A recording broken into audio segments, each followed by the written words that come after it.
morning, everybody, and thank you very much for that kind introduction. And thank you to Minister Paul Gibbon. It has been a very great honour to be involved in TransformED so far, and a rare pleasure to do so in a jurisdiction where curriculum is so properly understood and valued by political leaders.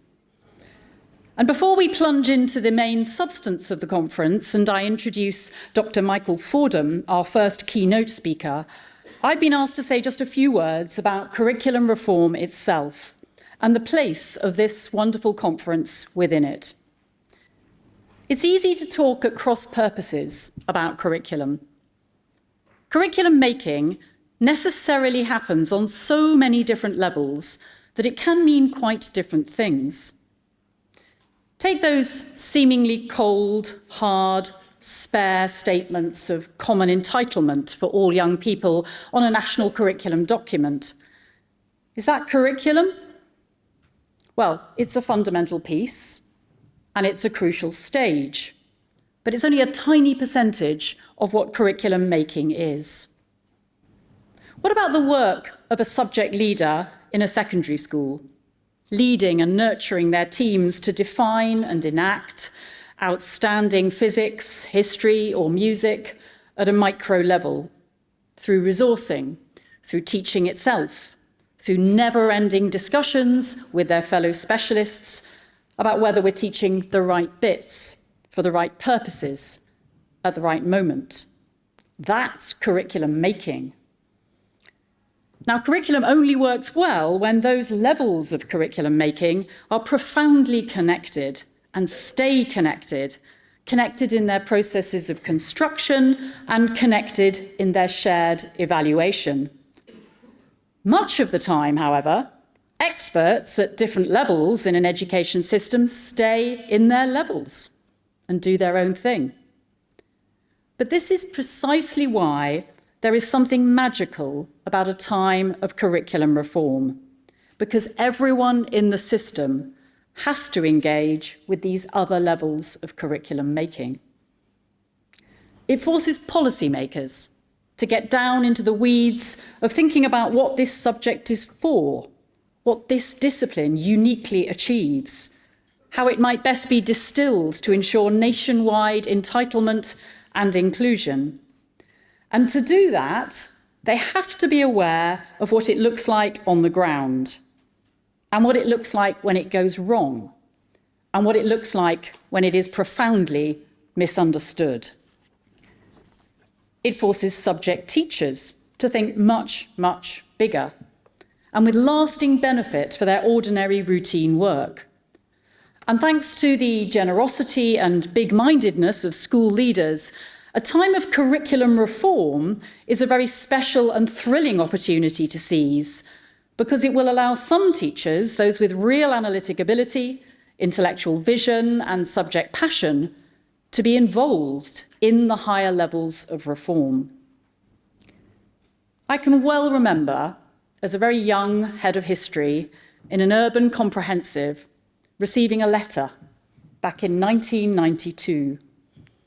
And I can still remember being at my desk and how I felt when I opened that letter.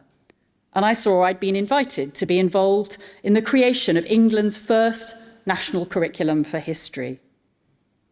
It was the making of me. Already fascinated by the intellectual and practical challenges of history curriculum, I now had to think in quite different ways. What did it mean to put fantastic practice into other people's classrooms at scale? What documentation could capture that without distorting it? And what other practice, quite different from mine, did I need to know about if I were not just to create the curriculum in my own image? Within all this, post-primary school leaders have a unique role to play, not only in ensuring that the best of their school's intellectual goods feeds into the process, but also when the curriculum reform is achieved and rolled out, in knowing how to support and assure quality in subject practice. It is hard, probably impossible, to appraise or judge let alone enact a high-level document, the specifics that are laid down in an ambitious national curriculum, if you don't have rich mental models of what strong realizations of that look like when enacted on the ground, and when enacted in each individual subject. It is particularly hard, and I remember it myself as a deputy head teacher responsible for curriculum, if you are managing a range of subjects that are not your own, and you haven't had time to think about how different each subject is, not only in its distinctive purposes, but in how its architecture translates into the distinctive rhythms, energy, and mood of its teaching, learning, and assessment. One of the purposes of today, then, is to come together and to explore what outstanding curriculum looks like on the ground, to examine subject distinctiveness, and to explore what its support looks like at whole school leadership level. In other words, what senior curriculum leaders, as opposed to subject leaders or heads of department, can do to respect, enable, and nurture the finest subject development in curriculum through its teachers. And that is what our wonderful array of seminars are going to do today. And Dr. Michael Fordham is uniquely placed to address the specific role of school leaders in all of this. For he has been involved in curriculum making at all these levels.